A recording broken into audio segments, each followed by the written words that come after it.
Day students, BA third year की class में आज हम चर्चा करेंगे संयुक्त राष्ट्र संघ यानी यूनाइटेड नेशंस ऑर्गेनाइजेशन।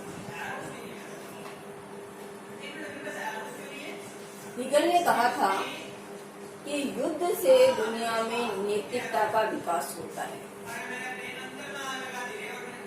यानी जब जब मानव सभ्यता पर विभीषिका आती है, कोई संकट आता है और उस संकट में जब मानव विध्वंस का रूप देखता है, विनाश को देखता है, तब उसके अंदर नैतिकता और मानवीयता का विकास होता है और वह उस विभीषिका से बचने हेतु सकारात्मक कदमों की ओर अग्रसर होता है, मानवीय तत्वों नैतिकता के तत्वों का विकास करने हेतु अग्रसर होता है।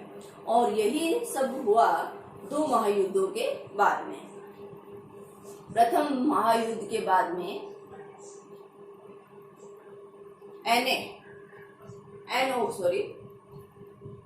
लीग ऑफ नेशंस की स्थापना हुई।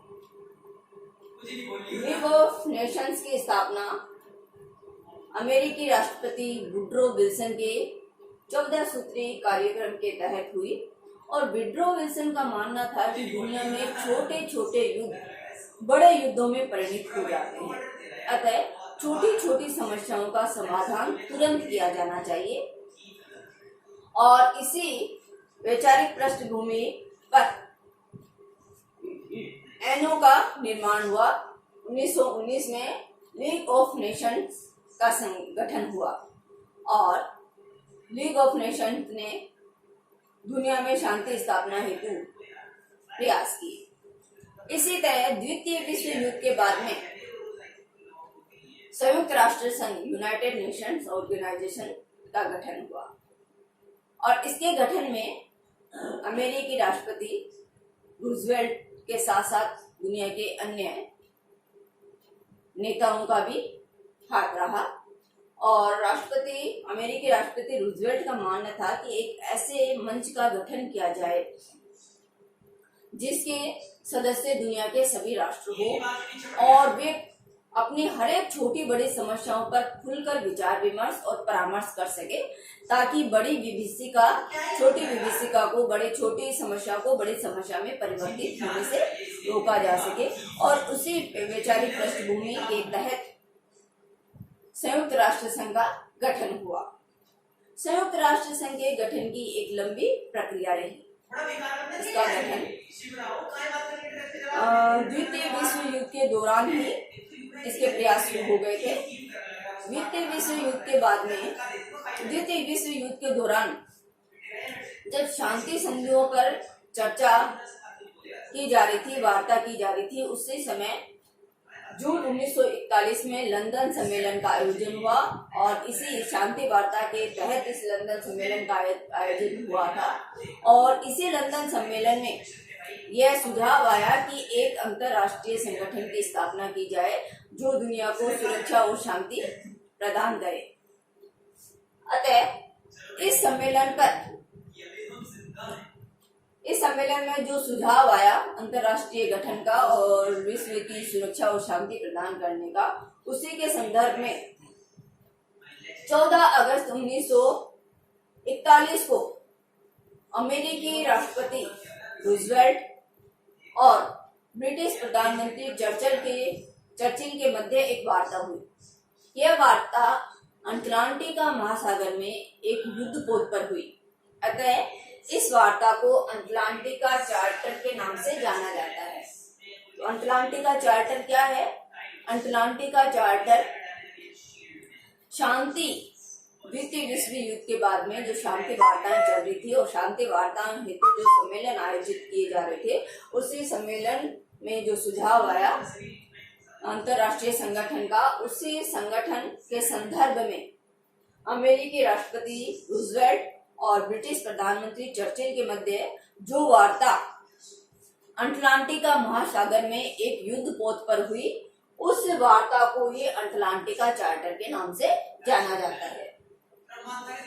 1 जून 1942 को दुनिया के 26 राष्ट्रों ने ध्रुवीय शक्तियों को पराजित करने और अटलांटिका चार्टर को स्वीकार करने का संकल्प लिया। और इसी सम्मेलन में संयुक्त राष्ट्रों यानी यूनाइटेड नेशंस शब्द का प्रादुर्भाव हुआ। पहली बार यूनाइटेड नेशन शब्द का प्रयोग जून 1942 में आयोजित सम्मेलन में किया गया और इस शब्द का प्रथम प्रयोग करने वाले थे अमेरिकी राष्ट्रपति Franklin D Roosevelt. Franklin D Roosevelt ने प्रथम बार 1941 में संयुक्त राष्ट्रों या यूनाइटेड नेशन शब्द का प्रयोग किया और यही शब्द संयुक्त राष्ट्र संघ का नाम बना। आगे चलकर इन 26 राष्ट्रों के साथ साथ 21 राष्ट्र और इस संकल्प में शामिल हो गए थे और जो अटलांटिका चार्टर पर इन्होंने स्वीकार करने हेतु इन्होंने भी सहमति अपनी दे दी थी। 30 अक्टूबर 1943 को मास्को घोषणा हुई और इसमें सोवियत रूस, ब्रिटेन, चीन और संयुक्त राज्य अमेरिका ने एक अंतर्राष्ट्रीय संगठन की स्थापना पर सहमति व्यक्त की। यानी इस सम्मेलन में, मास्को सम्मेलन में अमेरिका, रूस, चीन और ब्रिटेन के मध्य अंतर्राष्ट्रीय संगठन की स्थापना की सहमति हुई। आगे चलकर अगस्त 1944 में डम्बरटन ऑस्क सम्मेलन में चीन, सोवियत रूस, ब्रिटेन और संयुक्त राज्य अमेरिका ने प्रारंभिक संयुक्त राष्ट्र संघ की स्थापना हेतु प्रारंभिक प्रस्ताव की रूपरेखा तैयार की। अप्रैल-जून 1945 को फिर सैन फ्रांसिस्को सम्मेलन हुआ और इस सैन फ्रांसिस्को सम्मेलन में 51 राष्ट्रों के साथ साथ संयुक्त राज्य अमेरिका, ब्रिटेन, चीन और सोवियत रूस ने यूएनओ के चार्टर का प्रारूप तैयार किया। 26 जून 1945 को 51 राष्ट्रों ने इस प्रारूप, जो सैन फ्रांसिस्को सम्मेलन में जो चार्टर का प्रारूप तैयार किया गया था, उस चार्टर के प्रारूप पर 26 जून 1945 को 51 राष्ट्रों ने सहमति अपनी दे दी और इस पर हस्ताक्षर किए। पोलैंड इस समय इस पर हस्ताक्षर नहीं किया था पोलैंड ने, और वह बाद में जाकर इस पर उसने हस्ताक्षर किए, लेकिन पोलैंड भी यूएनओ की स्थापना वाले प्रारंभिक 51 राष्ट्रों में या प्रारंभिक सदस्यों में शामिल हो गया था।